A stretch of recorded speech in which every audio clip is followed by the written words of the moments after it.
What's going on, Wolfpack Nation? Welcome to another edition of the Tuffy Talk live show. We are excited in one way, particularly in a huge amount, but then too, as well, too, we obviously wish the week could have gone a little bit better across NC State sports, but we'll get there for sure. But we're going to first focus on the big dub for sure, and that is Beaver Nuggets are on the live show. Yes, y'all, we are officially sponsored by Bucky's Tuffy Talk live show.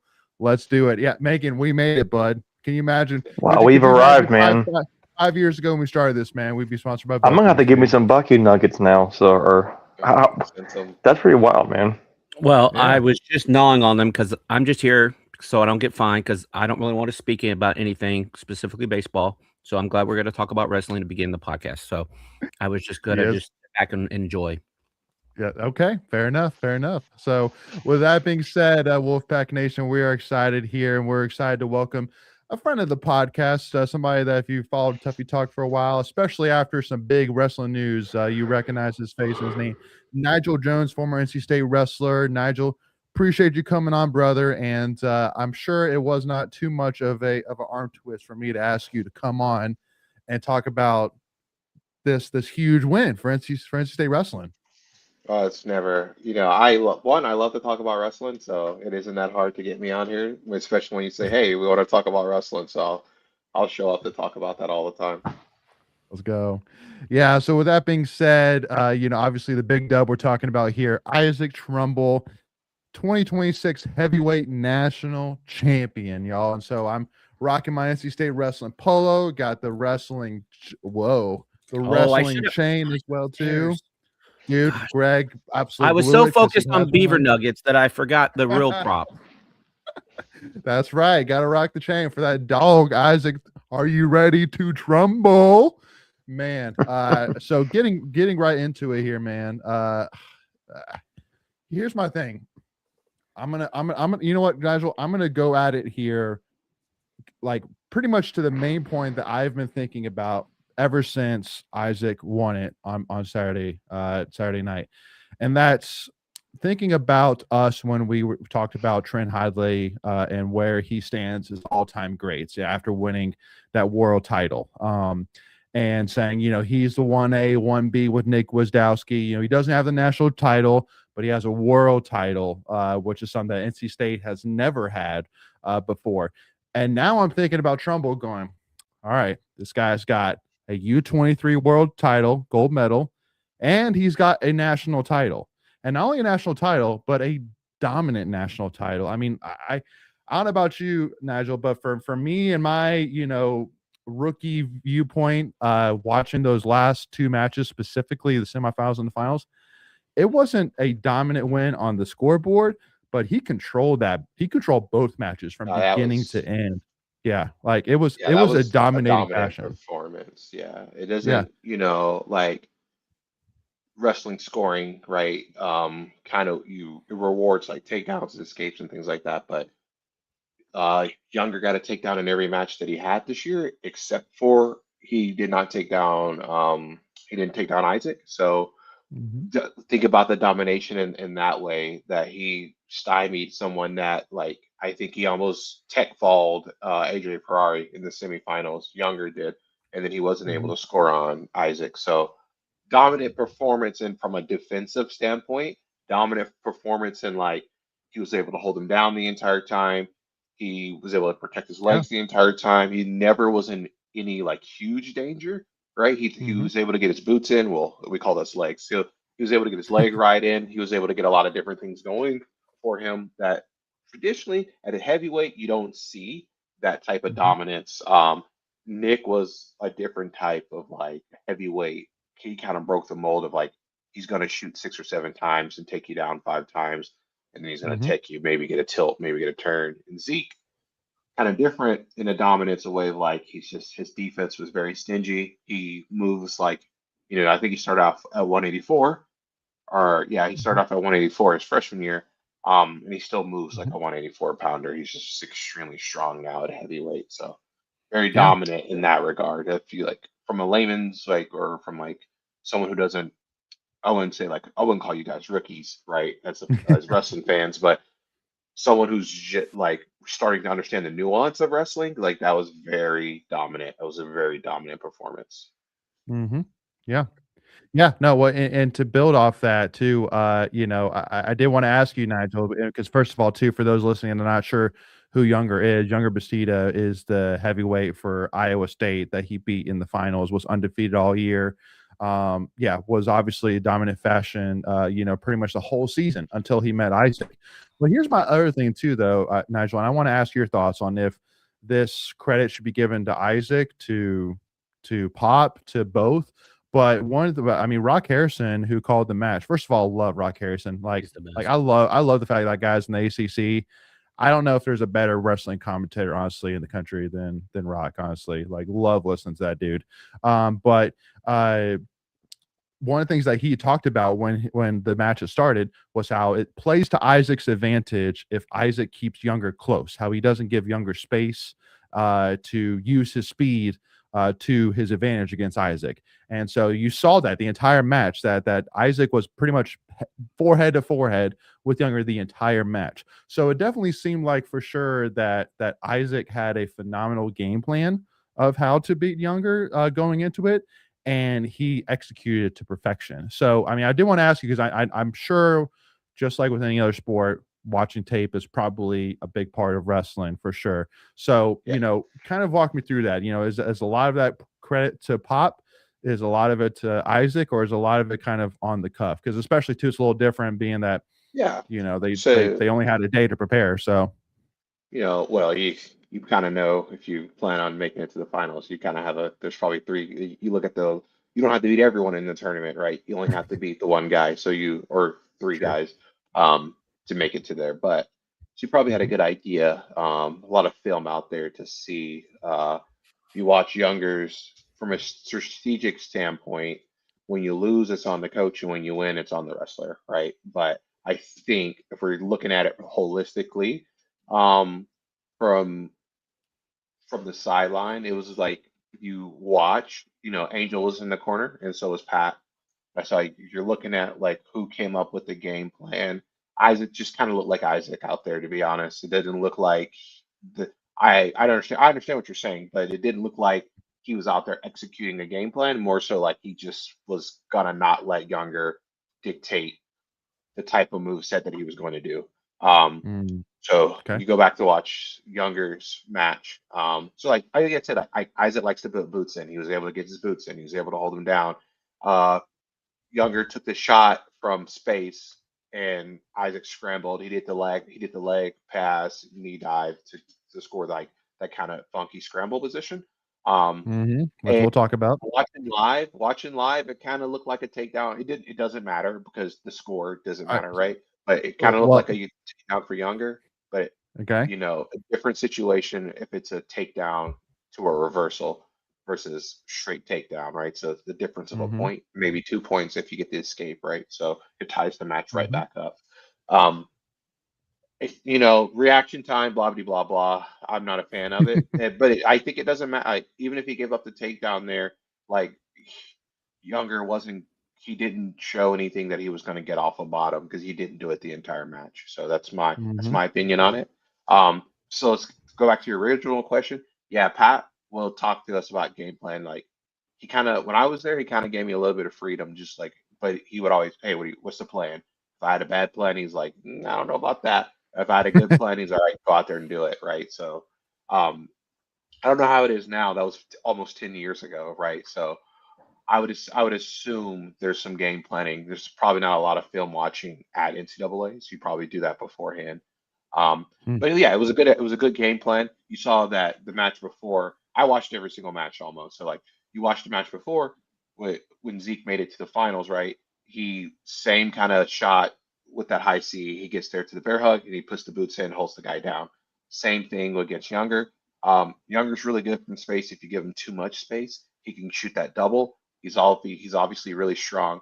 So he got to that double twice on Zeke, but Zeke was, fed him the hips, fed him the crossface, and didn't engage with that double. If you saw Younger in the semis, now I'm giving you too much information from my analytical brain, but if you saw Younger in the semis, he was able to like AJ, he shot the double. AJ tried to counter instead of like sprawling and getting his hips back, and he just picked him straight up and threw him on his back, and he did it 3 times in a row. And Zeke fed him the hips and stretched him out, and Younger is able to lock his hands. And traditionally, if you can lock your hands around the thighs, you're probably going to finish that. But Zeke, a full-fledged heavyweight now, was able to feed him hips and stay out of that position. So That's what I think is interesting about that match when he was talking about. I noticed multiple times when Trumble was on top of Younger, it was like they kept talking about the reference about having heavy hips and keeping on top of him. And I thought that was interesting. Like, why can you help us understand why that is a key strategy and how Trumble was able to leverage his skill set and strength against Younger? Yeah. So think about like doing a push-up, a bodyweight push-up. You can probably do however many of those you can as an adult, right? 20, 30, 40. But then think about it when someone who's your size and is actively trying to keep you down to not let you do a push-up, how much harder that is to do. Especially when you can't use your hips, because if your hips come off the mat, then Zeke's going to get his boots in even deeper. So all you can really do is get your chest off the mat. And the way Zeke rides hips or rides legs is if he can get to like that cross body ride or that claw ride from the hips, he's going to probably turn you. And if you remember his second match, I think he pinned the guy, the exact same position. The guy tried to come up, Zeke went under through the claw and just turned him, like hooked his chin and got him flat and pinned him. Like normally, if you are flat on your stomach, like back in my day, I would count it's going to take you about 15 seconds to stand up from you going flat on your chest. So the longer you're on your chest, that 15-second counter hasn't started yet. So and he was able to beat him heavy hips and keep his legs in. And that was going to lock Younger's hips to the mat. And all he can do is push off with his arms. And like your arms is not as strong as anyone's legs. And in the same weight class, So that's probably why he had a lot of difficulty getting up off bottom. And Zeke's good. He's good there. He's the best. He's probably the best top wrestler at that weight in the tournament, and it showed. Yeah. Well, and to kind of go to that point too, which Macon even mentioned, I remember there was a comment at the beginning of the third period where it was mentioned that the Iowa State coaching staff was like, "Hey, like, do you want to go neutral?" And Youngers chose, "No, I want to go bottom." And so, like, do you think that was a little bit of a pride call? Do you think that was like I don't know, like he just he just got control. So I mean, like I don't know. Just what were your thoughts on that call? Maybe hindsight 2020, maybe not the best decision.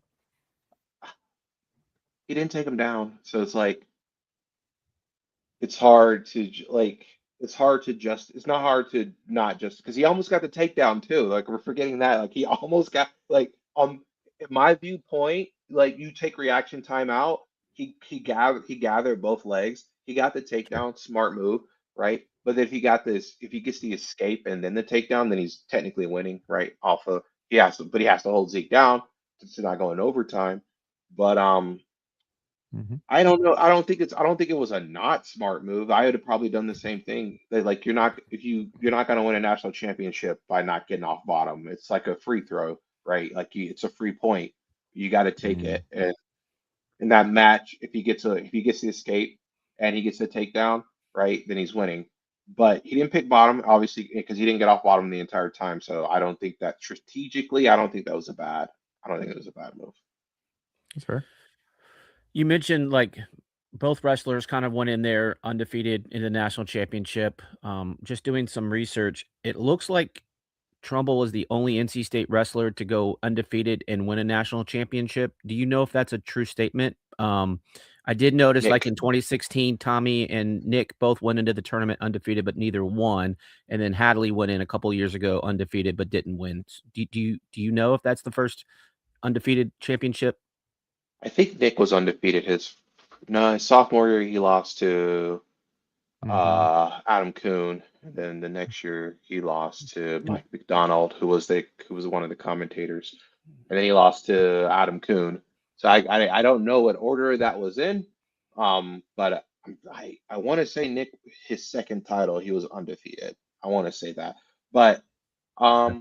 was DC undefeated too? He lost to no, Britt Metcalf, but he yeah. lost to Metcalf in the All Star, and that doesn't count like as an official match.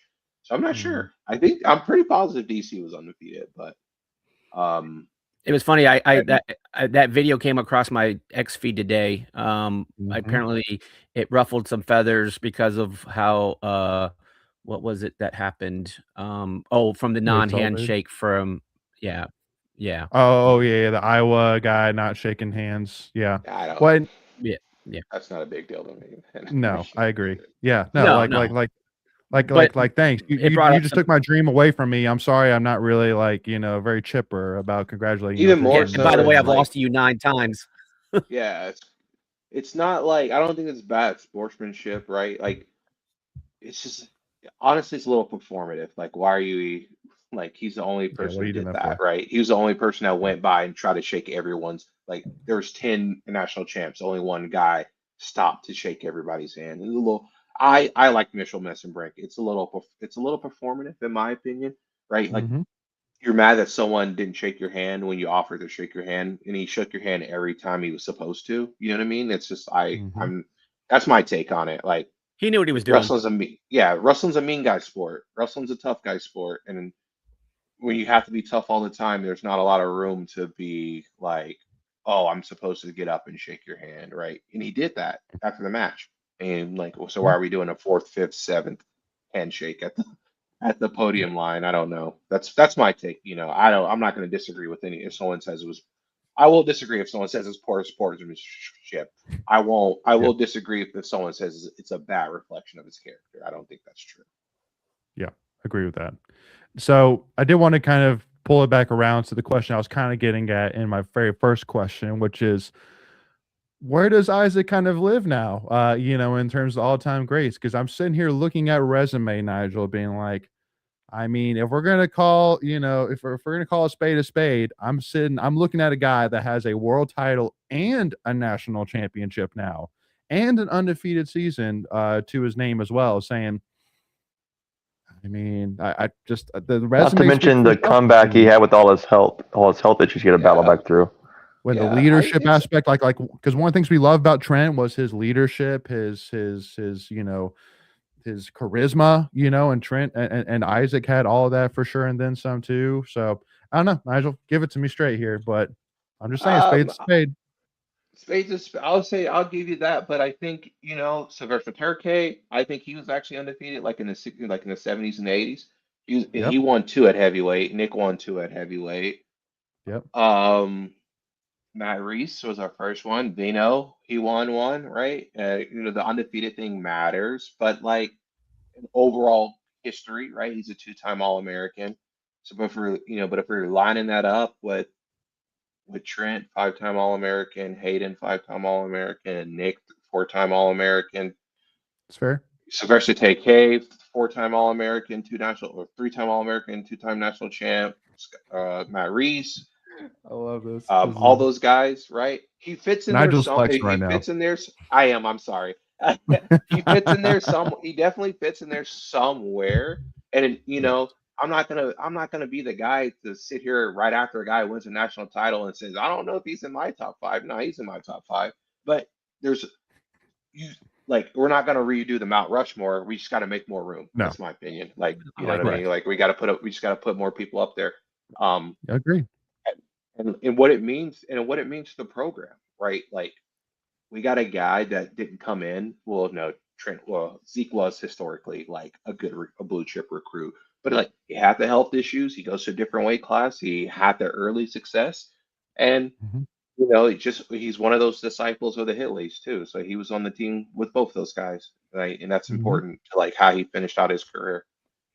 So, Disciple of the Hidleys. I love that. so Oh, yeah. I have kind of a fun question, right? A lot of people would say NC State is kind of a quarterback U, right? With the success that we've had with putting guys in the NFL. Would you Oh, say yours NC is State gone. is the heavyweight U with all the championships that State's had at that level? Okay, so this is a difficult question because Minnesota is sure. is For sure. I heavyweight. mean, they're Gable the- Stevenson, yeah. baby. Yeah. Yeah. Yeah. We got 3 heavyweights over a span of like 5 decades. I think Minnesota has like Yeah. they've had a heavyweight guy like almost every 3 years, probably win a national title. Okay, so we'll put an asterisk on it. Heavyweight U of the ACC.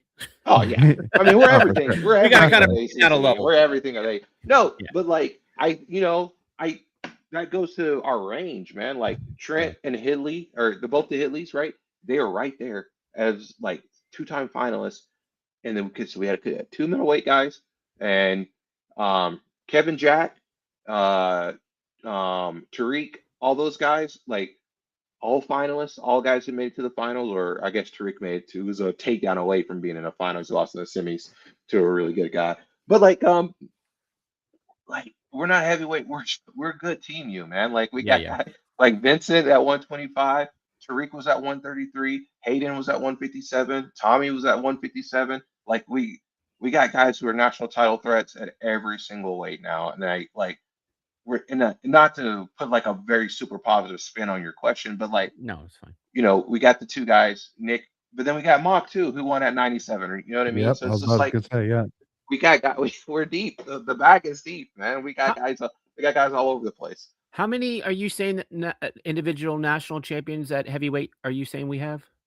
I believe 3? we have 3. Sylvester 3? Turkey, Nick and then Trent. Trumble. But You're I know we missing one. have Didn't Tab Thacker. Yeah. God rest his soul. Tab Thacker. Tab Yeah. Thacker. There we go. We Yeah. got 4. We Yeah. got 4 guys. And Tab, Tab a different type of. Tab was definitely undefeated too, because he was a different kind of heavyweight. Yeah. For the record, I used ChatGPT, so it wasn't maybe the most reliable tool, but I was just trying to use what I had. So, Man, if Lee Yeah. Davis is watching this, he's like getting ready to throw a chair that I forgot to mention. Tab Thacker. Tab Thacker. yeah. Well, that was Tab definitely Thacker. the one that I was counting. I wasn't counting the earlier one before him. I was like, Tab had he was the man in the 80s. Yeah, Bob, one of those So- Bob Gozzo's teams. I think like Bob Gozzo, it was my high school's coach. My high school coach wrestled at NC State, and so like I know like Bob Gozzo would come to our practice, and he's a crazy person. He would come to our high school practice, make us practice on a Saturday, have us there from like 11 a.m. to 3 p.m. yelling at the parents are like, "Yo, can I take my kid home?" And he's like, yelling at the parents. And I don't want to take up too much time. This is such a funny story. He comes to our practice on a Saturday, and we're literally there till like 3 o'clock. And the parents are like, at least get the kids lunch. He goes to McDonald's and buys like 10 double cheeseburgers and cuts them in half. And it was like, so we've got like 37 kids on the team, mind you. So he comes Got to back make weight. He comes back with 20 cheeseburgers cut in half, and he's all like, right, the starters get a burger, and then the rest of you guys got to wrestle for it. And then And that was my first introduction to Bob Guzzo. And like he would catch you in the Oh my hallway. God. Like my That's wife now, funny. she was on the cross country team at NC State, and he knew her. So like he would grab her in the hallway, like when you see Nigel, show him this arm drag, and like literally carpet wrestling with her in the hallway for 20 minutes after practice. I'm not joking. That's a That true is story. It's a very that is an true amazing story. story. I love that. Well, a couple of comments here. Michelle saying it was so exciting watching Trumble in the final. Preacher Man saying Trumble has gave a lot of credit to people having Gwiz in the room helped. He said, and having guys like that in the room isn't great. Ain't that right, Greg? Absolutely. Love. Yeah. So I love seeing it. Love seeing this guy. I mean, I've only been a wrestling fan now for 5 years, and like just seeing the national, like for me, I've seen the program grow in 4 or 5 years. You know, for folks like you, Nigel, who's been around it a lot longer, and you know, people that have been there, like they've seen it grown 100-fold. Like I've only seen it grow like this much, but it's insane. Yeah. When I was on the team, we would also wrestle at Carter. Or not, yeah. Carter Finley. No, that's the Dorton. Carter Finley. Dorton. Yeah, no, not Dorton. What's where they wrestle now? What's the Reynolds. name of that place? Reynolds, yeah. So sorry. They would cut the curtain down. The curtain would come across. And there would be 10 fans in there. And that's exactly right. I was one of those 10 fans when I was there. Yeah, it was Macon, my girlfriend, and my parents, and the other kids' parents. So it's like it was pathetic. We were good too. We were good, but it was like no culture. It was no culture. Yeah, we had no even worse. We probably, I don't want to disrespect the time, but like if you go back and look what happened to those guys on the team, it was kind of like a negative culture. We got in a lot of trouble. I don't want to think we got in a lot of trouble. Yeah, you shared that before on here. Yeah. Oh, I remember that. Yeah, but I remember it was like 10, 20 people there to fan. Now it's filling up the whole arena. I mean, it's amazing how it's changed and crazy. Since 15 years. So yeah. Before, like there was probably one season ticket holder, right? And now like there's my dad. Now there's just a solid fan base all around, and all the fancy seats are taken, and like the lower, like the court side seats, if you will, obviously mat side in wrestling, but all of those lower ones are taken. And for most wrestling matches, you're going to probably pull about 2,500 to 3,000. And then of course, when you bring in Carolina, Virginia Tech, maybe in Oklahoma State that we've had in there before, it sells out. Yeah. I 100%, it won't happen. I truly believe we would sell out PNC Arena.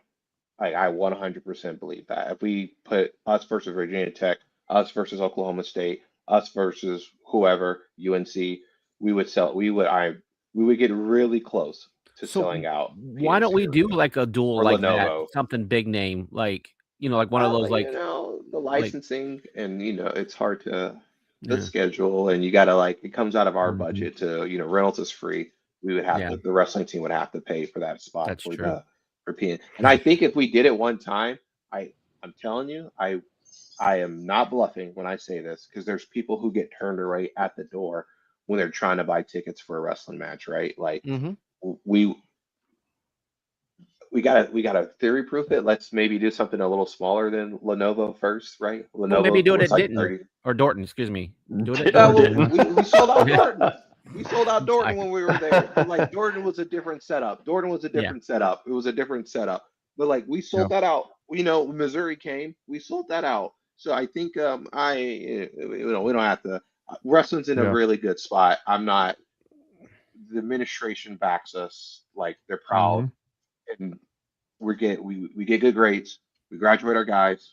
We're ACC All-Americans. We're ACC All ACCs, All Americans, and All Academic Americans too. So it's we're doing all the right things. And I think take a chance on us one time. Give us PNC. Ask for it and pay for it. And if we can make our money back, let's see if we can. How cool would it be to have the mat on Carter Finley, right? Put that at the 50-yard line, and kind of like what volleyball at Nebraska did, right? That'd be sick. Yeah, we could do that. I think we could do it. I think now I'm not naive enough to say we can sell out 56,000. Yeah. Yeah, I'm not, come on, let's like grow up a little bit. But I honestly, we would pack it. It'd be a pack. It'd be an experience for I think sure. you Put could out definitely get the questions. lower level. I think you could definitely get the lower level. Oh, absolutely. Yeah, absolutely.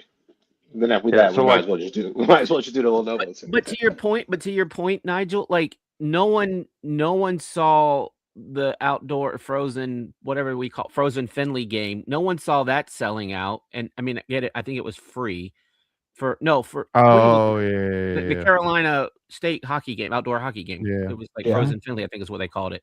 Yeah.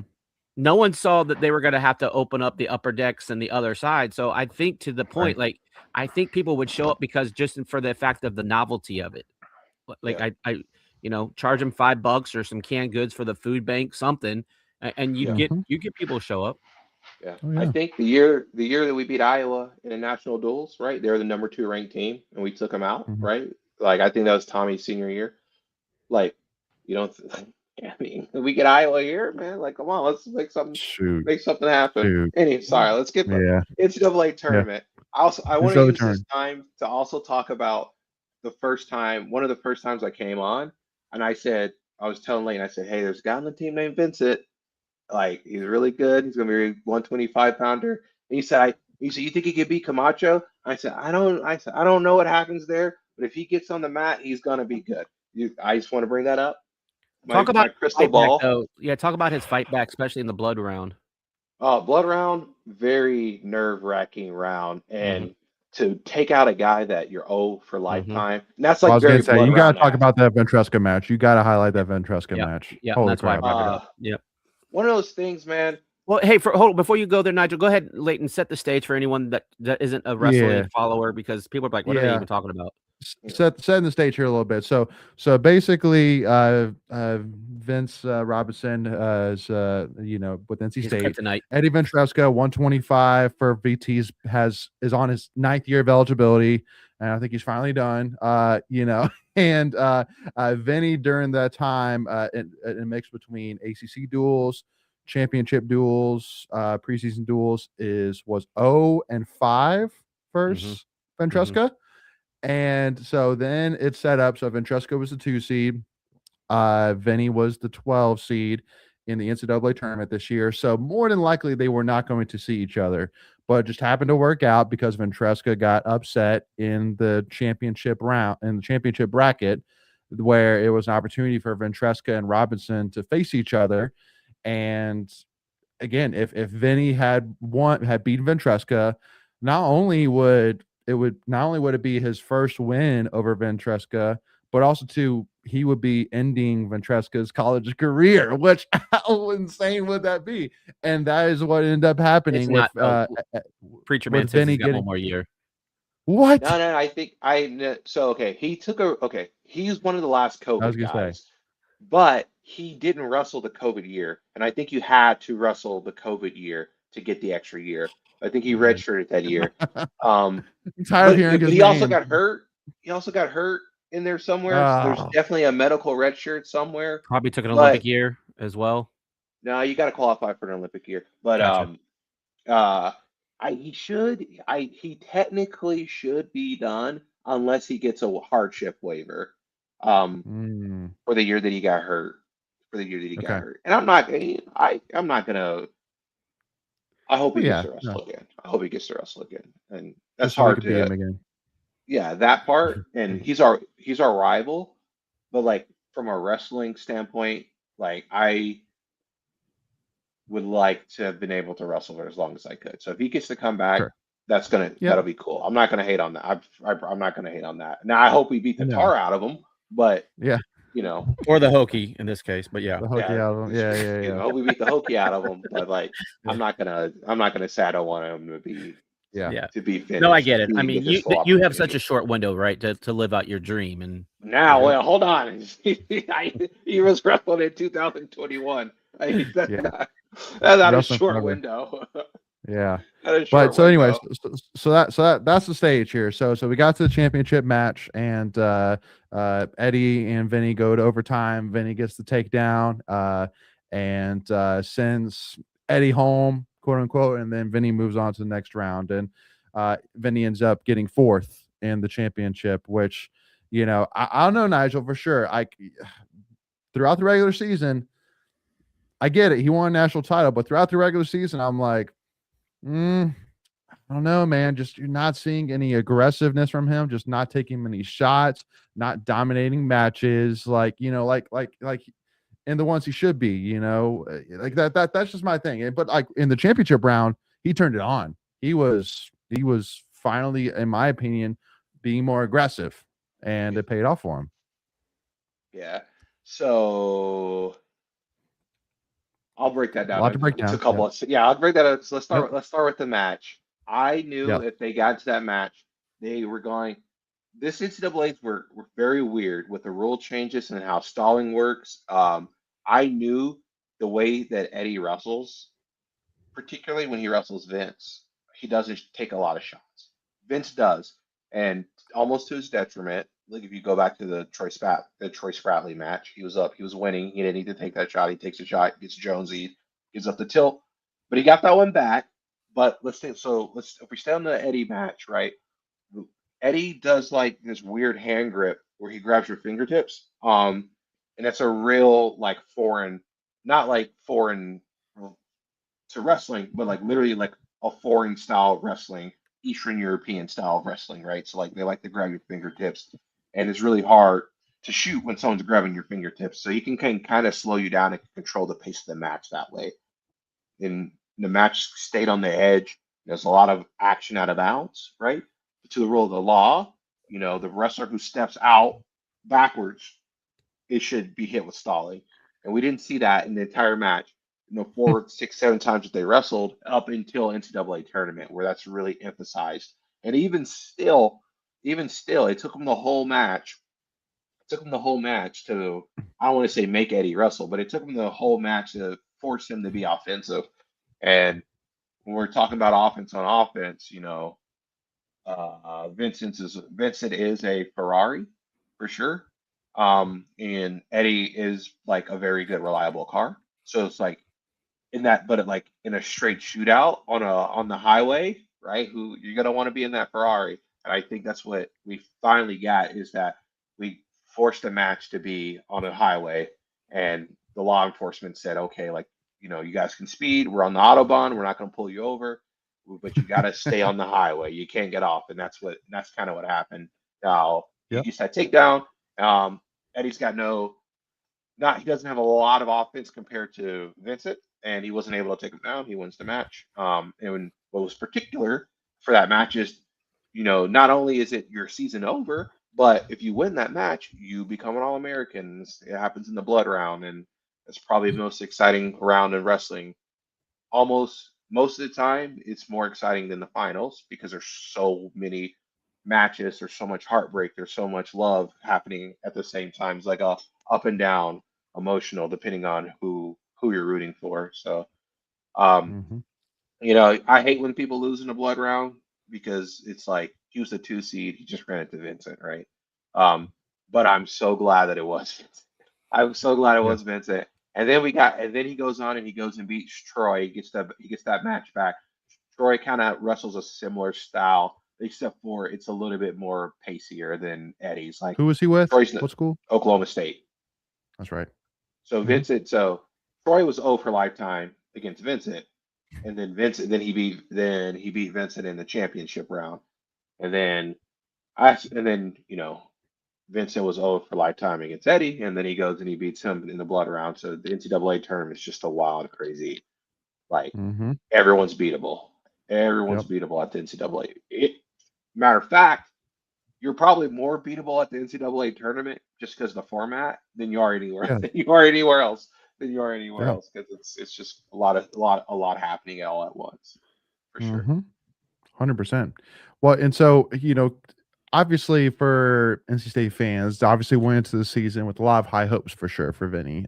You know, and you know, whether he met those, you know, he met him. A 4th place finish, man. Like, but no ACC title again. Like, it's just like, oh, come on, man. Like, Yeah, but you know, the guy that won place got 3rd, right? I know, Like, I know, but you know, it's just like, you know, but yes, no, I mean, like, listen, And that's what I'm getting to is like at the end of the day, like yes, he did get a 4th place finish, which with how he was looking in the regular season, hey, like 4th place finish, I was excited for sure, especially now having a national title and a 4th place finish to your name. That's And you you can't still be got too 2 upset more at that. years. And you still got 2 more Yeah, years 2 for more sure. years. He looked exactly in my opinion, he looked exactly the same as he did last year. I think when you're the top dog, man, it's hard to be the best person every single day of the season at the Sure. weight class, at any weight class. Even Zeke wasn't like technically to the letter of the law.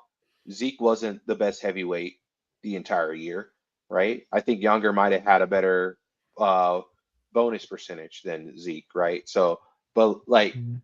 that's just to say it's a hard sport, man. It's styles make matchups, and Right. Zeke was really good, and he didn't get his fair shake until he got a chance to prove it. And then Yep. same thing, if Vinny got a little bit more respect going into the tournament, he doesn't have to wrestle Troy Spratley, but then he probably would have to wrestle Provo in a semi somewhere, right? And Mhm. then the guy that he had a tough match against last year makes it to the finals. Vincent had to take him down literally at the death of the match. It's a wild tournament, and you like a lot of stuff can happen at that tournament. A lot of stuff can happen at that tournament. Like the True. good, the bad, the good and the bad, right? Matty Mhm. Singleton, he beat a couple of people that he was ranked ahead of him last year, and then this time he makes it to the blood round, and he doesn't win that match that he won last year. It's just Yeah. I'm not, and I know it sounds like I'm cranking the excuse machine for these guys. I we're a top 10 team in the nation. In one of the hardest sports to do it because it's an individual sport. You look at the cross country team, right? Yeah. It's an individual sport. They're collecting team sports. The fashion that they did it, they were so dominant that when we look back and we watch how like these other teams, it's like we want that same success. And I think like Lori's been the coach. Lori's been the coach there since I was there, right? Mhm. It takes time. Lori's been there longer than Pat. It's been there, and she's got her 4 national championships, and Mhm. she's got the best recruits, and she's doing all that. My wife was on her team, and she was a freshman All American, for example. So it's just like it's all these Mhm. sports are hard to do. I'm not cranking up the excuse machine, but like Mhm. there's only one Trent Hitley. There's only 2 Hitley brothers. We got both of them, and they were on the team at the same time, and we had the best finish that we've ever had with those guys. So we need it. Like you need a team full of those guys, Yeah. and we can do that. I'm not saying that we could. Vincent is one of those guys. Zeke is one of those guys.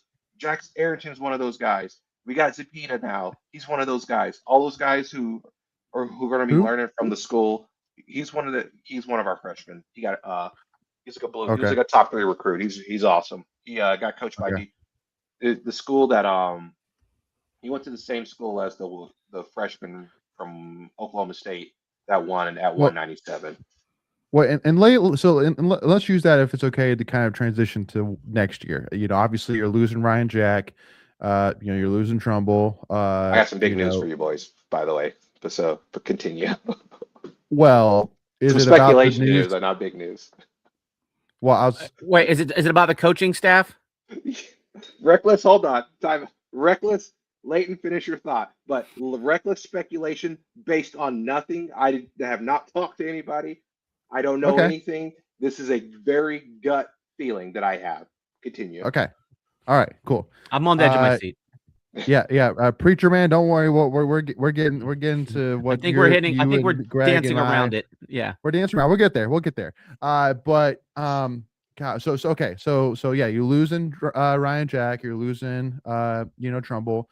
You're losing Zach Redding, who was a solid contender. Hated to see him go out with the injury default like that. We're using Brody or 97 Potter. Brody. Oh And yeah. so Okay. And so with that being said, for next year, so like you said, so you obviously got Vince, you got Arrington coming back. Arrington,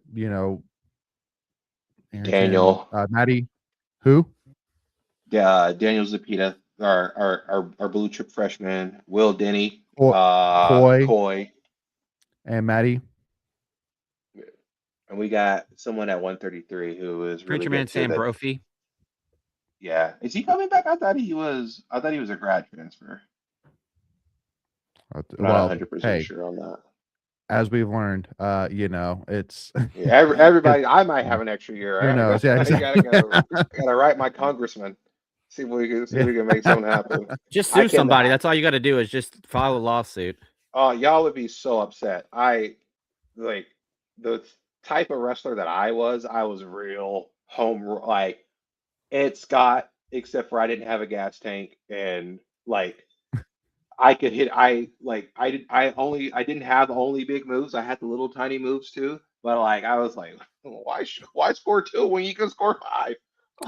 There you Hey, go. real quick, I want to continue the dancing around effect. Were you surprised by any other team results at the national championships, i.e., Stanford or Virginia Tech? Speaking of the wheel of excuses, No, man, Stanford's got Wow. Hayden's doing, man. Hayden, first of all, California probably the hardest state to win a state title in. They recruit a lot of they recruit out of their own state a lot. If you look at the Pat disciples, we'll give if you want to give Hayden credit for the Stanford as the assistant coach, let's do that. But if you look at the Pat disciples, Donnie Vincent at Buffalo, they had a good season. Frank at George Mason had a good season. Um, Utah Valley coach Adam Hall, first year out there, had a good season. Um, Obi at North Dakota State had a good season. So, we're looking at that coaching tree from Pat's perspective. I wasn't surprised with any of those. I was kind of surprised with the Iowa's finish because everyone's been poo-pooing them all year. I think they kind of finished really strong for they had a lot of similar setbacks and things like we had, and they finished strong. We were tied with Virginia Tech, I believe, up until Zeke won his match. So another big one, top 10 finish there.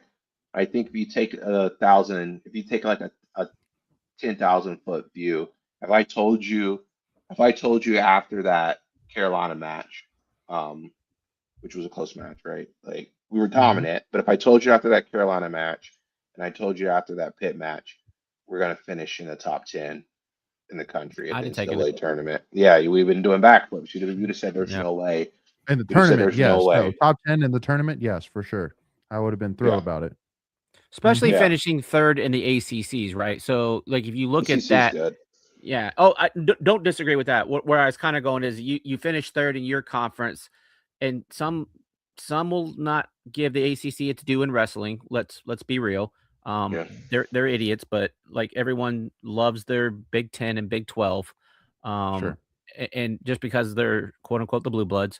But for us to finish third in the ACC and then still get a top 10 finish is kind of where I was going.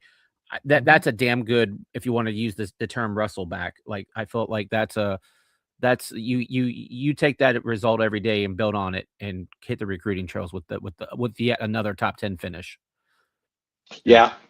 Yeah. I think, if I look at the top 10 in my head, Penn State, Oklahoma State, Nebraska, Iowa, Stanford, Minnesota.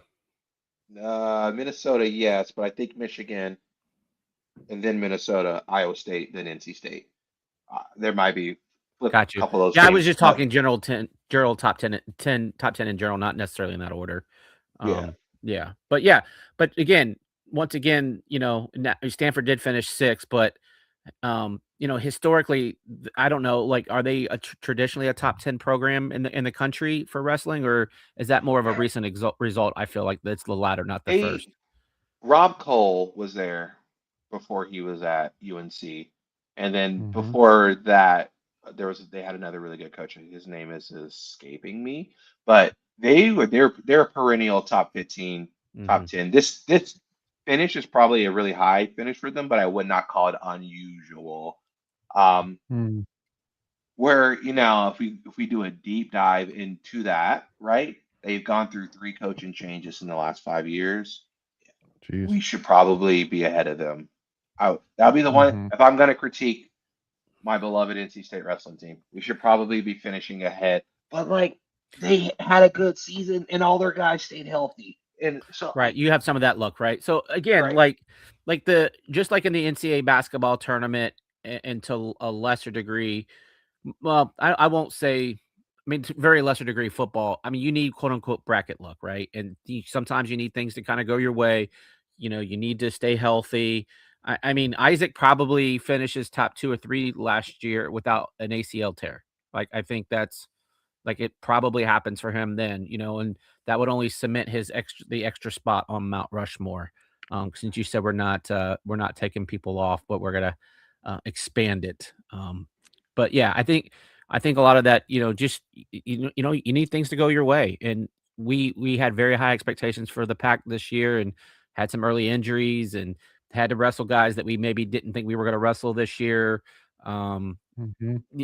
I yeah, it's just tough. We Yeah. talked about Vinny earlier. He struggled kind of in the middle part of the year, but kind of found it when it mattered the most. And I think that's what I would call a heart of a champion. Yeah. Yeah. So Nigel, before you forget it, I Yeah. want to hear this This big speculation. gut. Okay, hold on. gut- Reckless. I want to make gut sure we're instinct. clear from a legal perspective. I don't know anything. I don't talk to anybody. I Okay. would bet a lot of money that there will be an alumni joining the staff. Well, that already came out. It's already out. Not the name, but Well, Pop yeah. Pop released a message around about 6:00 this evening Yes. that We're that making they it- will be adding a legend to the staff. Yes. And so, okay, and I think you can so when You you can read the say tea that, leaves. you can read the tea leaves, and you can read that as Hold on, can I pause you Trent's real already- quick? Can I pause you Yes. real quick? If you follow X, this person did put out a statement today that was dancing around the very same thing. Didn't come out and say it, but he had a post, and then I think like 5 or 6 replies to that post, and he was kind of mentioning that it's hard to say goodbye sometimes. So again, as Again, Leighton if said, you're reading the tea leaves, if you're reading them, if you're reading them, they'll speak. Let me tell you why it doesn't make sense for the younger sibling of this duo to become the assistant coach. It's because Kevin Jack is already taking the job at Katy Academy, so that's a Mhm. joke. But because his brother, I was the gonna coach. say. So he's already Yeah. taking the job at Katy Academy. So we know it's not going to be him. And it doesn't make sense for Trent to coach and continue to wrestle on the world stage because that does not work historically, and we've seen that. And I kind of think with Tom. You seen that with Tommy a little bit this year doing his MMA thing. yeah, it's hard to do both. It's hard to do both. Yeah. Mhm. So I think Quiz. that Gwiz is already here, but Gwiz has a regular job now. Yeah, he's an announcer. He also does Stickers. home renovations. Oh, home renovations too. Is he out of the sticker business? Yeah, Nick is a man of many talents. Yeah. I'm not He's a gonna just Renaissance call man. him. He's not He's a just Renaissance an man. announcer. He's not just a sticker guy. He's not just a home builder. He's That sounds like an one of the entrepreneur to greatest me. wrestlers in NC State history. Absolutely. So I think, and why this makes sense, because the timing kind of works out, and the timing is correct. And I think we need to see a couple things happen. We need to see Angel get promoted to associate head coach, and that would open up Mhm. a true assistant spot for Hayden. Coach Who? Kelly's still on the staff, oh god, I should have said that. It should open up a true assistant. It will open up a true assistant. We need spot a for 10-second someone. dump like they have on ESPN where Yeah, we I gotta can. dump it. Clear that. You gotta bleep it out. But I think we'll find out. We'll find out tomorrow. I think, and I'm telling you, I would drop on the floor if it was not who we're thinking. He Speculating. who must not be named. Yeah, because I don't Who want to. must not be named Hayden. Right, you can't name if you say it, and then that gives you all the reason for it to not happen. Right. Well, that and then the trolls come out and dog you. So yeah. Well, Yeah. Well, first of all, so isn't Esposito? Isn't he the associate head coach? Is he already the associate? If he's already the associate head coach, I thought he was. I thought he was hired too. as that. Perfect. Yeah. Never I thought he got mind. hired as It's that. already. Look, I told you, a couple things need to happen. One of them has already happened. Exactly. Pat's 3 years ahead of you guys. Pat's 3 years ahead of us already, man. He knew what was going on. And I'll just say that I'll say it this way: if it is Hayden, if it is, if it is, like this we're is talking news to about me, Gwiz. by the way. This is complete news to me. Well, again, because It's- we're talking about alumni here, so I'm not I saying just- I'm just going at the fact of if it is a Hayden Hidlay, for example, let's say, one of the things I love about it is honestly, here's the thing. All right, love Kevin Jack for sure. Love Kevin Jack. I think the NC State, diehard fans love Kevin Jack because the name, he was a really good wrestler at NC State for sure. He was All-American, you name it. But Hayden Hidlay just, I think, would pull a lot more NC State fans' heartstrings for sure. I mean, everybody knows about the Hidlay brothers. Everybody knows about Hayden and Trent, but also too as well, I think that there's a little bit of, I don't know, like just a little bit of that fight once again that I think that you would see a little bit more with the return of a Hayden Hidlay combined with Esposito, combined with Pat. Like I think those three guys together, that three-headed monster, I'd be excited about that. Like that locker room would be so ship-shape. Yeah. It would be it's phenomenal. back. We can't Frank as the head assistant coach. We're very so blessed because all of our assistant coaches have gone to take head coaching jobs, right? And they're having success. Donnie's having success at Buffalo. Obi's having success.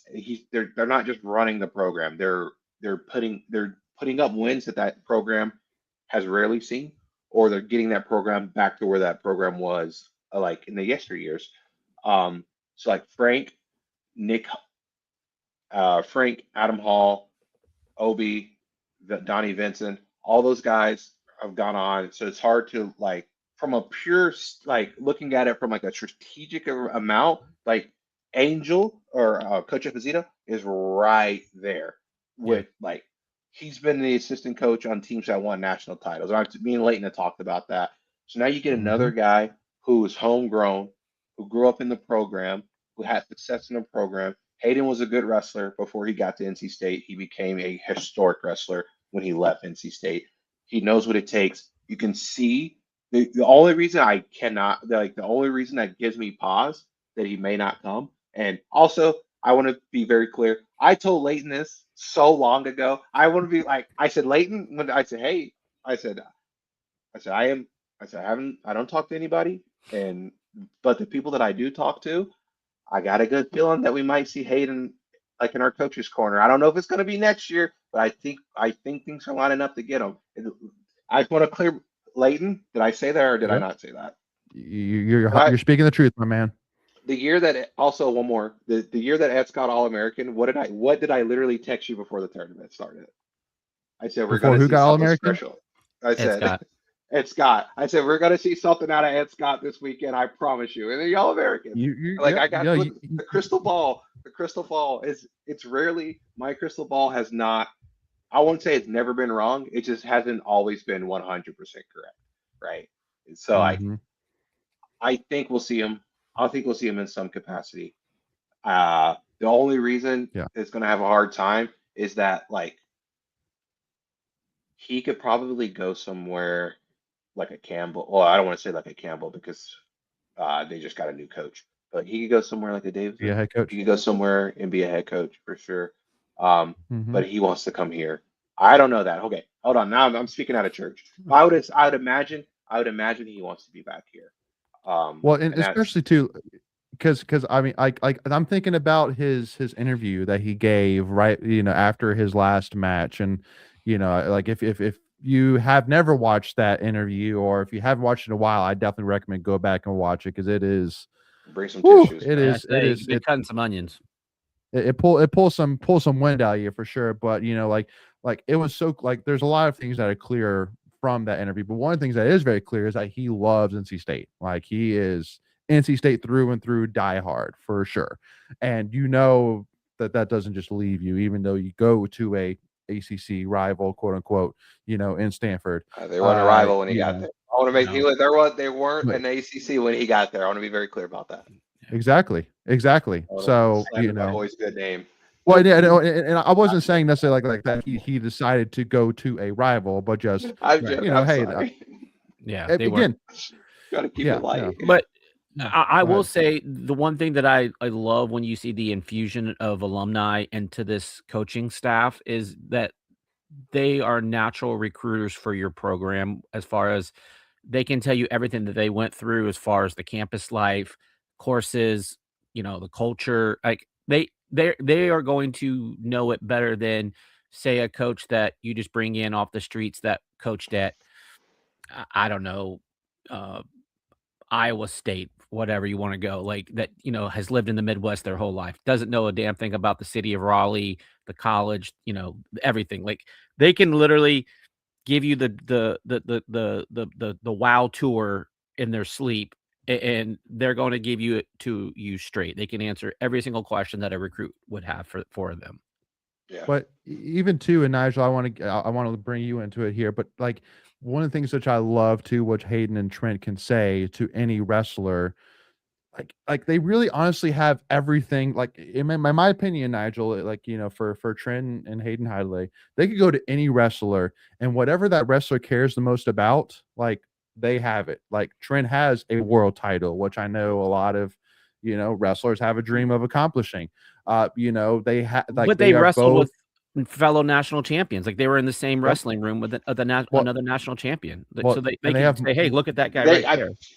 they're they national have finalists themselves. they're national finalists. They have multiple All Americans. Hayden's the one of the few ever Kid, we and have ever will be kid. 5-time All ACC champion. Like like Yeah. and also too the biggest part of it all is like they're gonna be remembered by like they have a true legacy that will Mhm. live for decades in NC State fans' lore. Well, So I mean, like they have it all. they Their can walk the legacy is kid. still happening.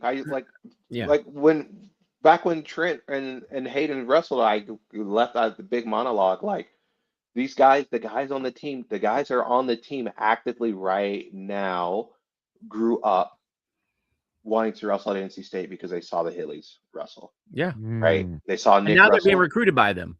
and now they're being recruited. And not even recruited by them. Right. It's I get to be like you're going to be wrestling with Trent. Mhm. Trent is still trying to win a world title, win a Olympic gold medal, Yeah. right? So it's just like our Yeah. our tool, like Frank Beasley was probably the best recruiter that we've ever had. Coach Kelly's a good recruiter. Coach Esposito's probably a great recruiter. I was just with Frank personally. And I think Hayden's gonna just like the UNI coach, the University of Northern Iowa's coach. His son's a really good wrestler. He took one visit outside of UNI, and it was to Stanford with Hayden, right? Or I don't know. Okay, I don't know if that he probably took multiple visits, but one of those visits was he had an in-home visit. Hayden drove to his house, and his dad, the coach of the UNI, was like, "All right, this is fine. Like, he's gonna like. I would hope my son would want to wrestle for me, but if he goes and wrestles, like that's just the point I'm trying to make is like, even you want your son to wrestle for the best program that he possibly can, and Sure. they invited Hayden into their house to listen to what he had to say. Yeah. Like, and if he doesn't go, if he whatever happens with that guy, with that kid, or whatever, like that's very powerful. That like as a father, as a coach, you're like, I will allow one other person to come in here and talk to my son, and it's Right. gonna be Hayden, right? And it's just Yeah. like he made a funny story post about it, Coach Swap, but like it's just like the guy, he's awesome, man. He's awesome. These kids on the team now look like Mhm. Trent was the first thing literally his wife is right there pregnant and he gives her a kiss and literally one of the first sentences he says is like, I'm so thankful that Trent was able to help me here. And like Mm. I think and you think about he was on the team with both those guys, and so was Kevin Jack. Like all of our legacy guys, Ed Scott, the other twin brothers, oh my god, their names Uh, are Bullards, the yeah, Bullards. Like yeah. those are Thomas guys Daniel. like those are Pat's kids, right? Pat was the coach on those teams, but like if you look at the mark that they left, Nick and Tommy were the first two to leave that mark, and then the people who picked up that torch was Ryan, Jack, and then after Kevin Jack. After Kevin Jack, it was the Hidleys, and after Hidleys, it was Trumble, and after Trumble, it's going to be Vino, and after Vino, it's going to be whoever else Hayden brings in, whoever else the Trent brings in, whoever else Esposito brings in. But it starts like I went to NC State because Darren Caldwell, and Yeah, they just keep passing the baton down the line. just keep passing the baton. And you talk to Mike Mock, and I don't really believe him when he says this, but he said he came to NC State because he had such a fun time with me on his recruiting trip, right? Like There you go. these guys that you want to be you don't got to be the best wrestler. You just need to be the best reflection of what the program is, right? Like I wasn't the best wrestler. I have a very successful career, and I wrestled at NC State. Like Tommy would. And you have your degree from NC State. And I have my degree from NC State, and I have one of the best tech jobs that you can have, right? So it's just like. And apparently, you're a hell of a potter guy. You still doing that? You still? Well, woodworking. Oh, was it woodworking? I thought it was pottery for something like clay. Oh my gosh, what do you think I'm doing over here? I'm sorry. Yeah, but yeah, you know, I'm gonna go back to eating my my beaver nuggets. I think it's probably safer that way. Yeah. It's all good.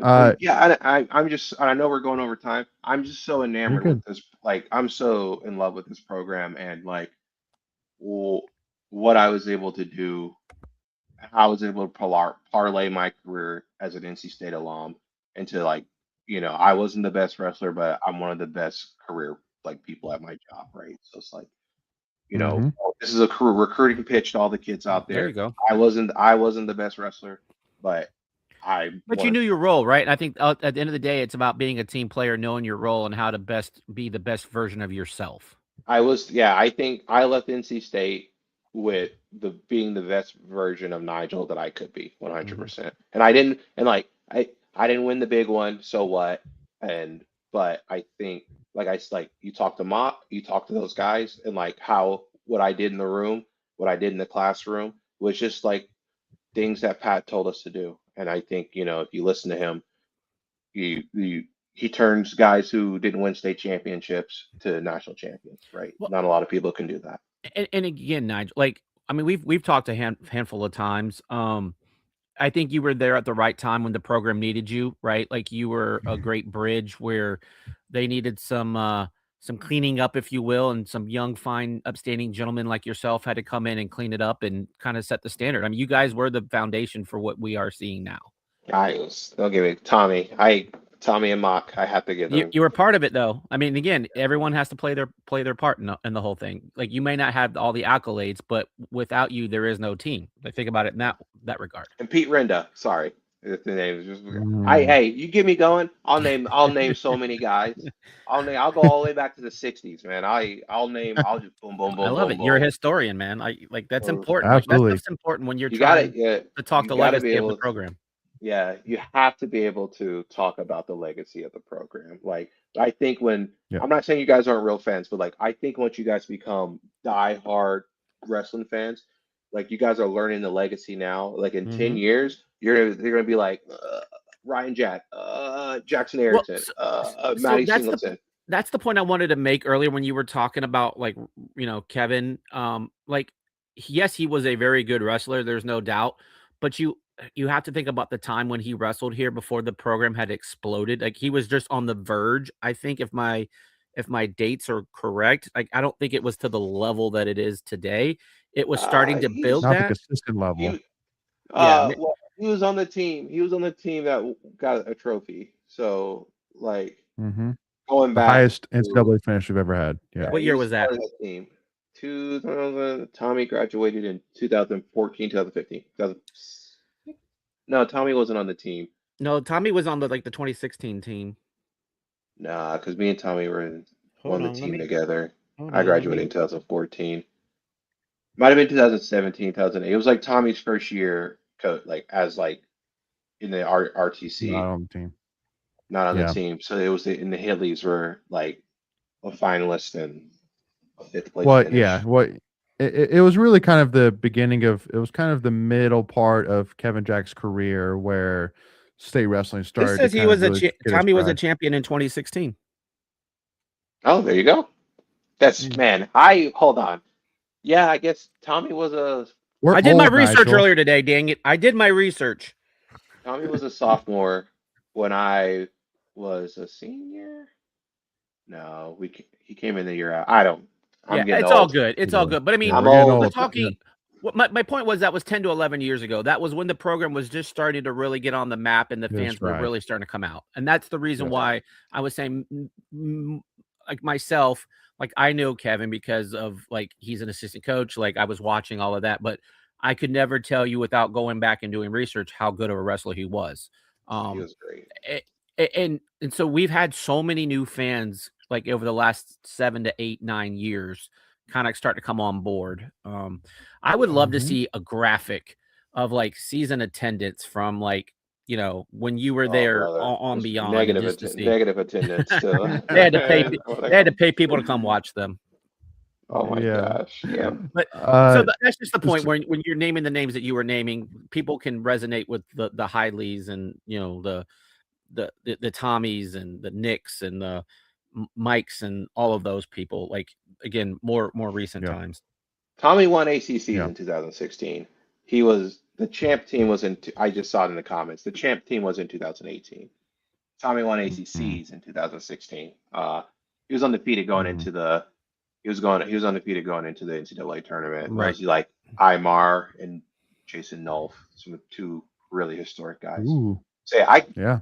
you get me going, man. I Yeah. can boom, boom, Oh, yeah. boom, boom. I We'll can go. start naming them off. I can start. Yeah, we're gonna. But like Well, one last thing for me, I just want to talk about like the outlook of the team, right? yes. I'm curious to know how many points we scored in that 2018. I can look it up. I'll tell you later.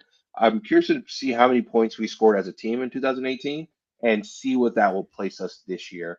Because I want to think because I think about the bar of entry where like we all these really good teams are happening at the same time, and we're looking at our top 10 finish, and I'm not gonna say we're spoiled, but like last year we finished like in the top. 80. We scored 80 points, and Yeah. so that wouldn't even that would have got us what fifth place? Not even fifth place. That would have got us 80 points. Would no. have got us fifth place. Like No, Penn State it had got us like sixth Penn State had place. like 190 or something like that. Something 141 and a stupid. half. Yeah, they had 141 and a half that year. This year they had 180, 81 and a half. Yeah. But It's crazy. 80 points would have got us sixth place and had a Stanford, for example. Stanford Mhm. scored 67 and a half. So like you're like I just want to put it in perspective. Like we scored 44 and a half points this year. The team that we have isn't as half as good as that team was, right? And the teams we had previous weren't half as good as that team was. From a tournament perspective, and how the scoring and how that works, right? We two extra guys that if Jack is completely healthy, for example, and Ayrton is completely healthy, for example, um and let's say we get a little bit, I'm not going to call it a weight class, but let's say we get a little bit more production out of, two more weight classes than what we did, right? We're in the top 5. We're in the top 4. So we're not that far off. And I think like I'm not asking you guys to be patient because we've been patient for so long, but like we're not that far off. The team is great and we're so very close to becoming like a perennial top 5 title team. And Real quick, if Vince and Isaac had won the same year, does that pretty much put you in a top 5 kind of finish? Obviously, some other things have to play out, but like you're in the conversation more than likely. we would move. So, well, okay. So Isaac scored as probably as many points as he could score, and then if Vino was like a couple matches off. Sometimes there's guys who get third place who score more than the person who got first place, right? Sure. Get the extra match, placement points, and then if the first place guy wins every match by decision, and the third place guy loses the match but he bonuses everyone, he's going to score more points. So like, it's more like you got to get the guys in there.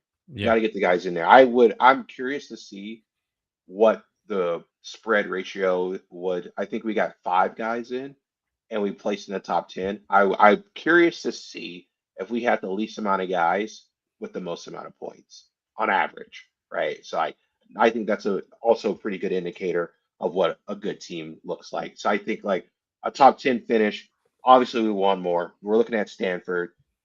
Stanford well overperformed. That two guys place sixth place, a guy plays third place, and the guy plays first, right? The guy who won. Didn't we That have would the have whole been our team whole in team. last year? Was it last year or the year before last? We had Year before last, we had the whole team. But that goes to show, like, even if we had our full lineup, everyone would have to perform at their highest. And like we do that every year. We do that every year. But like we just need it to happen all at the same time. And I right. think like Right. we had Trent for so long. We get Maddie's coming back. We're like the only positive points that we're losing is Trent, or excuse me, Trumble. is Zeke. Is Oh, Zeke. right. We're getting everyone who scored points, we're getting them back. And we're reloading. So I think like I said, I just want to end on that. Like if we're done, Mhm. I want to end on that one last note. It's just like I'm telling you, like if you don't know wrestling that well and you're relying on me to tell you, we are close. I'm not joshing you. I'm not pulling your leg. We are so close. We are so close to being right there. And I think once it happens, like our So reaction to it has to be appropriate. Like this is hard. This is hard to do. yeah, so to that point, I want to leave on this question. I think we got time for one more we can throw in here.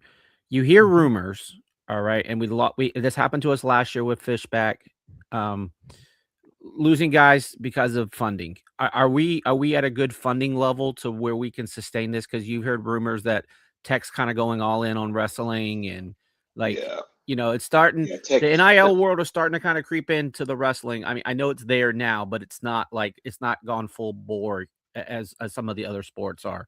Like, Yeah. are we still in a good position for long-term success?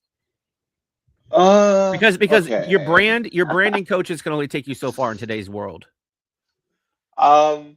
So I think Leighton asked me this question too, as well. I think last year. I think we are in the mix. Now, are we in a mix? So Virginia Tech, for example, they got the two best recruits in the next two classes.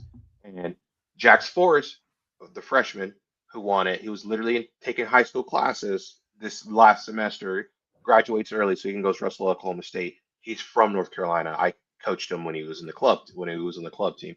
So like you put that into perspective, guys like Joe Seeley, who's at Penn State, and what they're doing, and you look at what we're doing, like NIL's never been that big of a deal to us. It needs to become a bigger deal.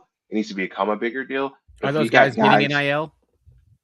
I Most can't speak likely. to that. I would hope Vino and those guys are getting something, but we have a tricky NIL thing, right? They want to go through the Wolfpack RTC.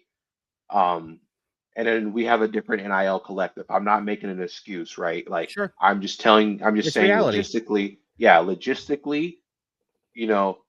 the better our football team, the better our basketball team, the more NIL we're going to get, period. Thank you So for it's saying like, that, because that's the same thing we've been trying to say, and people are like, well, that's separate. I'm like, no, it's all rev share. It's all yeah. You give like, and I'm not naive. You give $1,000 to the NIL collective. It's if we're doing it by dollar amount, $3, $10 is probably going to make it to the wrestling team, right? well, Like unless you can that's no disrespect. well, you can also earmark it too. People need to understand Yeah, that if they want to, right, if they really want to right. support one sport. Yeah, and like I said, if we think we can sell out the PNC Arena, like why can't we? Like, it is crazy to ask a fan to say, if you care about the sport, give me $10. After I go to every match, I buy a drink, I buy my seats, I buy all the t-shirts. I think these guys are coming out with all these t-shirts that are, and excuse my French, are half-assed, and you want me to buy a t-shirt, and then these guys are making clothing now, and you want me to participate in your brand, and all this and all that. And then I also can't say, man, this guy stinks. Like, I wish he played better, right? Wait, I agree with that. I don't think you should say anyone stinks, but you can, hey, I wish this guy played better. I'm okay with that. Yeah, I know I should have wrestled better, right? But the state of NIL, the way it is now, is very hard. Like Vino deserves NIL, he's a national champ. Trumble deserves NIL, he's a national champ. Like, and everyone else in between, like you're telling me the backup center deserves NIL because he's the backup center? Like he deserves more NIL than Will Denny? he deserves more NIL than someone who places like Matty Singleton. We might Right? need to cut this part. People are going to get real sensitive. No, No, but you're 100% right. Nigel, you're 100% 100% right. right. I'm just the keeping it second lighthearted. salesperson, the second salesperson at a company is more valuable from a sales Than marketing the HR perspective person. than the HR person. Like, Absolutely. absolutely. But if we're looking at it, Vino's our top salesperson Mhm. for Wolfpack Wrestling. Trumble's our top salesperson, and I'm not advocating for NIL. Like, I don't, I'm not a crazy big fan of NIL. I'm a fan of it. I'm glad they're getting paid. That's awesome. Yeah. But then, it's hard for me to stomach as a former athlete. It's hard for me to stomach like someone leaving the program because they want to get more money somewhere else. Like, and I understand that, like, that's good for you. But like, I also feel like if that person leaves and you didn't give $10 to the NIL fund, you can't be the person sitting there like, this guy just wants the money. Yeah, of course. Well, yeah, and to that point, anyone saying otherwise, you're a fool. Like, you're not telling me that you would leave your current company and situation to go get more money. Now, I'm not saying everyone's going to do that because, again, depending on, there's varying factors. But for the most part, if you offer me more money, you're a fool not to take it. As a 20-year-old with no roots, right? Like, a little responsibility.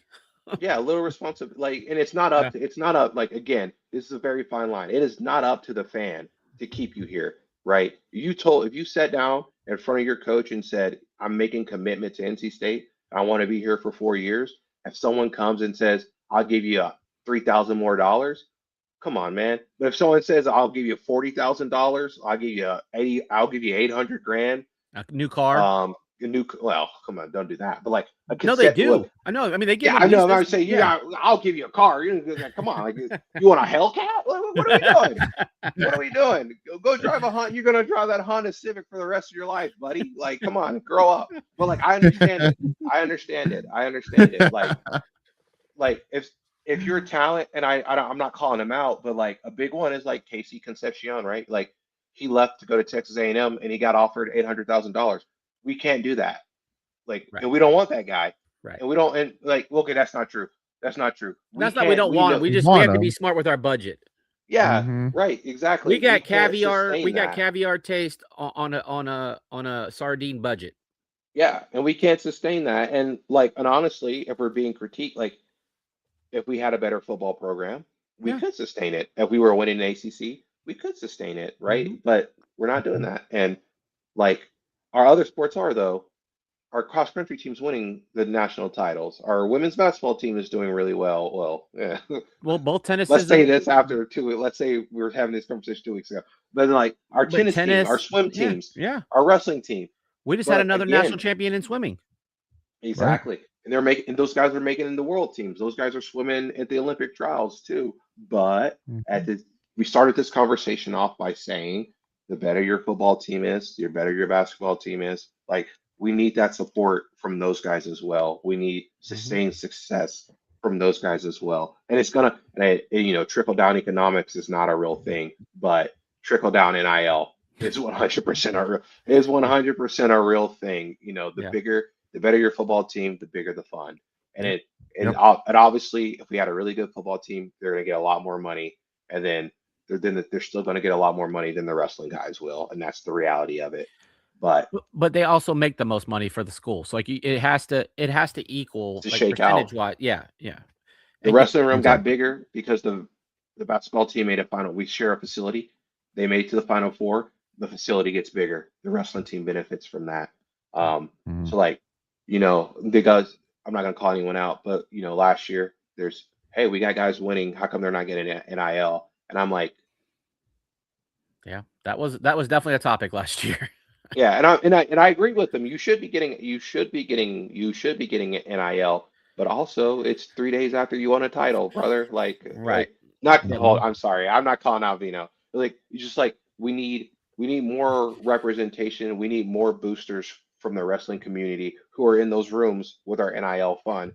If we lose a guy like Dylan Fishback to the Big Ten because they're offering him and giving him more money, and he's from there, like. You get to go back home, you get to live with your parents, and you get to buy your mom a new car. Are you kidding me? Like, I'm not saying that's a knock against NC State. And like, hey, move your Nope. parents down here, cool, right? But like, Hats off. you know, Nope, I get it. yeah, Yeah, like, Greg, yeah. you're in Nova, right? Like Yeah. you're in Hey, I'll give you a $300,000 to move back home. You would probably do it. I'm about to probably do it do for it. free, to be honest with you. Yeah. I'm and about you to take a can't- lateral job down in North Carolina if it all works Yeah, out. and it's not like we're not Yeah. money, like these guys aren't money hungry, but like you go to college so you can start your career, so you can Yeah. lay the foundation. And Mhm. if you were a regular student and you came up with a super cool invention and you were helping and you were getting paid doing that, and then Penn State said, hey, we want you to come lead our technology program because all that cool stuff you did. No one's going to be like, oh my God, dude, you should have sold that patent. No, you're not going to do that. You're Yeah. not going to do that. You're not going to do that.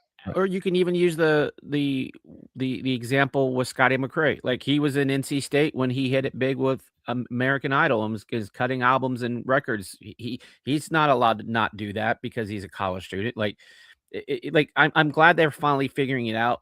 But We got a they lot. have No, NIL is whole nother out of control. Correct. It's ridiculous. It's like correct.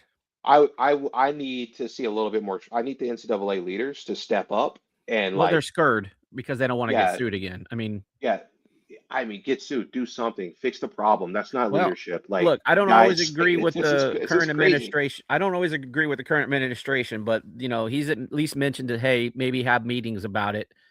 Granted, there are more Something. important things to do out there, but Anything. yeah, it Something. needs to be reined in. Yeah. But I do 100%. wish, and last thing I want to say about NIL personally is the problem is someone like myself and Leighton and probably even Preacher Man. I know he's, he donates some stuff.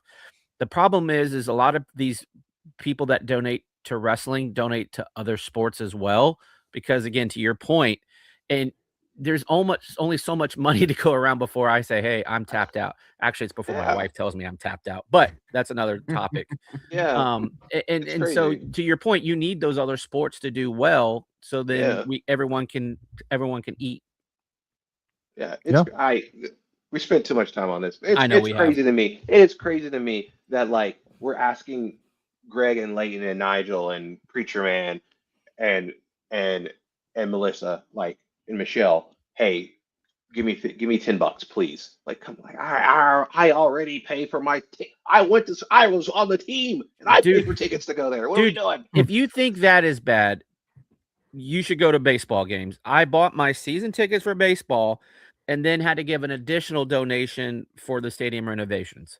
And I'm already giving to the Wolfpack Club. And I'm already giving to NIL. It's like, come on, man. Like, you It's just hard to be a fan. It's hard to just be a fan. It is. I can't complain because I'm not giving that much money. I already gave you my blood, sweat, and tears. I gave you my kneecaps. I can't give you anything else.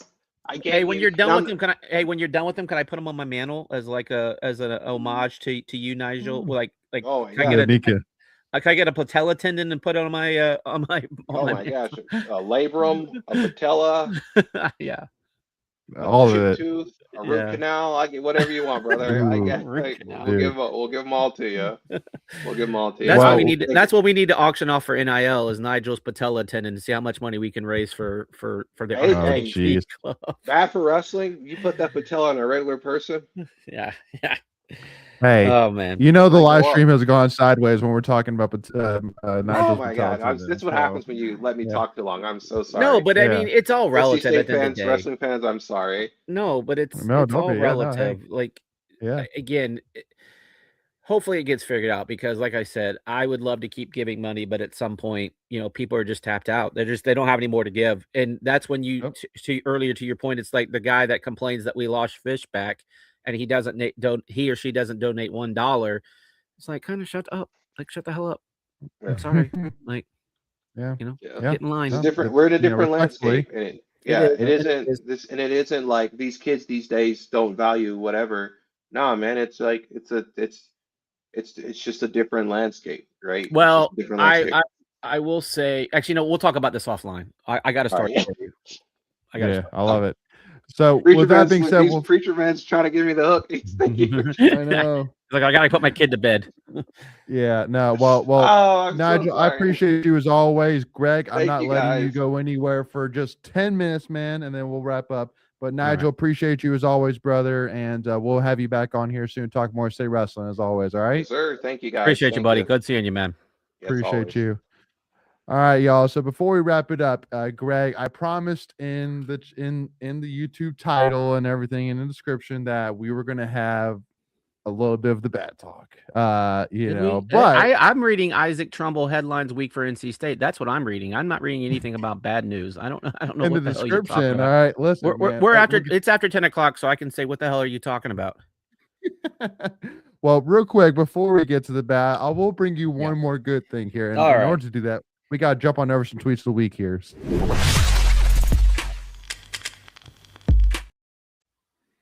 All right. Once again, my my my tweets of the week, things got to go away. But I got to bring up here this UNC basketball tweet here, up by 19 at the moment. That's this tweet that's gotten over 2.3 million views. Hey, listen, don't worry. We'll lick our wounds next week. Talk about basketball. Basketball's not going anywhere. The same conversation that could have been had tonight can still be had next week. So we'll have it next week. Honestly, hold on one second before you go there. Let me just check a date real quick because I think it's important. So next Monday. Oh, next Wednesday. Next Wednesday is an important day. Oh yeah, with basketball. Yeah, because that's when the buyout for Will Wade changes. So next Wednesday is kind of a key date, and obviously all that other nonsense. And again, we'll save it for next week. But I just wanted. Well, I to was check gonna that say date. we could have a whole conversation on that, but again, and who knows what it's going to look like in a week, right? Exactly right. So, but that still doesn't mean we can't enjoy the fact that UNC put this tweet out when they were up by 19 versus VCU. And I still think about all those UNC burners that were giving us such a hard time by barely beating VCU. Being like, really? You barely beat a mid-level A10 team? Like, what are y'all doing? And here UNC is blowing a 19-point lead to one of the biggest comeback losses in NCAA tournament history. Mm-hmm. Hey, listen. I think it is. I think it's tied for it's the most for Carolina. And I think it's tied for the NCAA, I think, since like 85 when they expanded the tournament. Correct. So you're talking like 40 years. Yep. So hey, listen, I'm just saying, it was fun to see for sure. It's fun to see, and I'm not gonna hate against it. Sorry about that, man. Before the UNC fans say anything, no, y'all don't live rent free in our heads. It's just, hey, listen, like this is a screaming firecracker that. So anyway, though, all right, Greg. So with that being said, hold on. Before we wrap on that note, before we wrap on the Carolina thing, like, in your opinion, does Hubert survive the week? It's tough, honestly. I actually don't know. I don't know. Yeah. If I were to guess, if I were to put money on it, I would say he doesn't. I don't think that the news would get this shaky and something not happen. You know what I mean? Like there's so many reports out there that's and there's just so much pressure and heat on it. I just don't know how.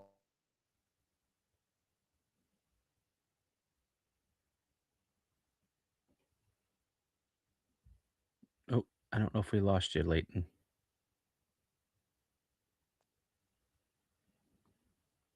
You there, buddy? You froze. Yeah, sorry about that.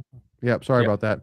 Hey, before I have another issue again, Greg, please. Even if I get kicked out here, we got to talk a little bit about baseball here because obviously, come this week, come in a couple days, baseball story is going to change again. So obviously, for sure, NC State baseball, really, really solid, exciting game 1 win, 6-4 win versus Florida State, and then you get donkey stomped in games 2 and games 3. And a lot of frustration. You're not still seeing the A+ student that you were hoping to see. The offense has been very not mature. Like just you're not really seeing a lot there offensively that you should be seeing. Relief pitching is not giving you what it needs. Like so, even if I get kicked off here, Mhm. I don't know. Give where should NC State fans think right now? Like Yeah. you know, it's not a terrible series loss. It's not a terrible series loss, but how we lost it Yes, was not. that's exactly like you're going down to Doak. You've not won a series there in forever. I don't think you've actually ever won a series at Doak, to be honest with you. So you knew it was going to be an uphill climb. You were hoping it was going to be a slog, and you come out victorious, and you felt that way. I mean, Marone threw a really I don't know if great's the right word, but a very, very good game. Made Very one good. mistake Mhm. to one of the better hitters in the ACC, and Bailey just absolutely crushes the ball if he makes contact. Why we Yes. ended up pitching to him on Saturday and Sunday. Well, we finally figured it out on Sunday not to pitch to him, but by then it was a little too late. Mhm. So he was really good. Nance was really good. Like that was the Nance that we expected to see out of the gate, and he kind of had been average, but he showed the old Nance. So Friday nights are locked down. Like I feel confident going into every Friday. I still feel confident on Saturdays if we can find some relief pitching behind Duden. Even though Duden wasn't his best, like I felt like again, I never like putting it on umpires, but the umpires this weekend, and since we're after 10 o'clock, was an absolute shit show. I mean, to throw Avon out on Saturday after Link comes out of the dugout, I mean, just lighting into the umpire. And for those that don't watch college baseball, pretty much if you argue balls and strikes, you're gone. If you step on the field and do it almost onto the damn home plate, you're almost 99.9% gone. Again, that's not the reason we lost the game, but it just goes to show the inconsistency. So I didn't think Duden threw horrible. Again, why we pitched to No, Bailey, I don't just know. yep. Again, that wouldn't have been the difference, but the hitting approach on Friday was very good. Faced some lefties where we just really struggled against lefties. I'm not sure why we didn't kind of roll a couple of lefties out there into the lineup to maybe make it more difficult on the pitching. If you heard Avon's comments after yesterday's game, he was starting to kind of question himself and the players that he's playing. It was apparent in yesterday's game he probably only had 4 guys that looked like they were really interested in being out there. Again, like you're taking your beatings and your lumps, and no one wants to sit through or play through a game where you're down 10 runs. But show a little heart. And we scored a couple runs late. They were meaningless, but it's Yeah. 5 runs. I mean, we're not. I think we've only scored above 5 like once or and then like either 5 or below in the rest of the games. It's not been great considering you. And this is the problem with an early schedule that you saw us play. Like, oh, we're run ruling everybody. We're scoring 12 runs. Oh my gosh, this is going to be the greatest hitting team since like the 26 Yankees. It isn't right now. Mhm. And you have guys on the bench that can hit. And for whatever reason, again, we're not in the locker room. We're not in the coaches' offices. We don't know why they're Yep. playing. I've Yep. heard some things, not my business to share here. But maybe you put those things aside and see if you can get some productions from some folks. Mhm. The fielding is still an issue, especially on the left side of the field, where it's like, man, we can make some hard plays, but then the more routine plays seem like an adventure. And that kind of rears its head. So do you look at shuffling that up? I think tomorrow, and that's probably much all I want to say. To your point too, the bullpen still needs to be figured out. I still don't know if we've got the right guys. Actually, the one thing I'm not even touching on that I probably should be touching on is the Heath and Coop. Like, who's your guy there? Coop had done everything to the point of until the BC Sunday game where he should have been the guy. Though Heath had looked really good in some midweek appearances. Heath struggled on Sunday. Coop was not a whole lot better. But again, No. that was just a game where nothing was going right. So is that something that gets looked at moving forward? Do you shuffle that? Do you shuffle, like I said, the defense? Do you shuffle some guys that have struggled in the last couple of weeks in ACC play? There's still talent on that bench to kind of dig through. But here's the thing: we're getting on the witching hour of April, and we're quickly approaching the midpoint of the season here real fast, and we haven't really settled on what our lineup and our alignments look like. So that is concerning to me. Now, Mhm. break. That was my weekend synopsis.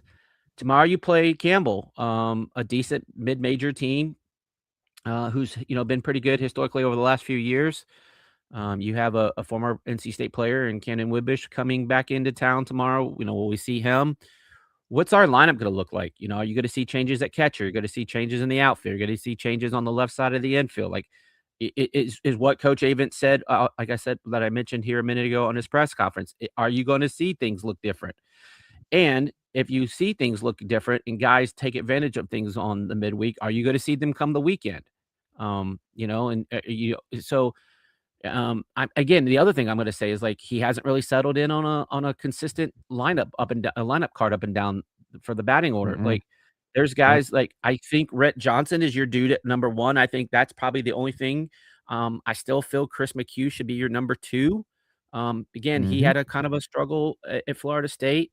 You saw Ty Head kind of, bounce a little bit. He had a nice home run on Saturday, I believe it was. Yep. And meaningless time, but yeah. Fraisman has had some struggles at the plate. Still playing really good defense. Do you see something there? Do you see Andrew Wiggins? You see a Pfeiffer, Wyatt Pfeiffer come in? Do you see maybe a Luke Nixon slide to short like he did a few years ago, and maybe put Sherman Johnson or Mikey Ryan at second? Like do you just blow this thing up and try to figure it again on the fly?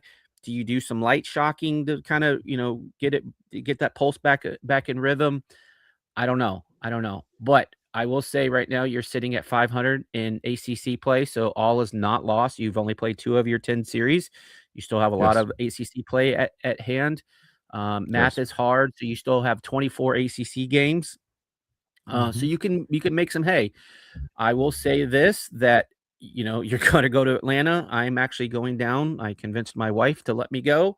And so we're driving down on Thursday to Atlanta. You're playing the number 2, number 3 team in the country. You go get 2 out of 3. You go get a sweep. I'm not saying either of those are going to happen, but it's baseball. And if you follow baseball, some weird things happen this weekend. You saw some teams win series. You saw some upsets in a game or two. It's possible. But what scares the bejesus out of me is Georgia Tech can hit. And you thought that Florida State can hit. Georgia Tech's going to give it right back. So does our pitching figure it out? I don't know. I think, again, if you give me Marone and Duden as my 1 and 2, I think every weekend I have a chance to win a series. I do. Again, if you could just figure out who's behind Duden. 2 games in a row, we've had a lead I believe we had the lead when Duden came out on Saturday. I'd have to check that, but definitely last Saturday we did have a lead. And so if you give me, like, Duden went, what did he go? 6? Yeah, he went 6 this time. He's giving you 6-7 innings. That's a good start. You only need maybe 1 or 2 guys in the bullpen to take you home if everything works out right. So we can. We're either going to be above 500 or below 500 after this game. Well, assuming weather's good, so we should play all 3. So you go take 2 or 3, you're right back in good shape for a run, and you've taken out. Oh, sorry, you've completed the 2 hardest series on your schedule, and it does get easier. But you got to go hit, and pitch, and then defend. That's right. Did I hit So it that all being for said, you? I know that was perfect, man. That was perfect, and not a better time here too as well. So first of all, Wolfpack Nation, hope you enjoyed this conversation. If you haven't already, make sure to do us a big favor, hit that subscribe button if you haven't already. Hit that like button if you enjoyed this conversation. Make sure to give us a follow at Tuffy Talk Now on Twitter/X. And with that being said, Wolfpack Nation, we appreciate y'all tuning in. If you're listening on iHeartRadio, Apple Podcasts, wherever you listen to us, do us a big favor, leave us a 5-star review. Greatly appreciate that as well. But with that being said, Wolfpack Nation, we will talk to y'all next week about a ton of basketball. I'll have Macon back and get into the nitty gritty here. And I'll hopefully as well, too, definitely have a little bit more news regarding the Wobe situation. But with that being said, as always, y'all, go Pack, y'all.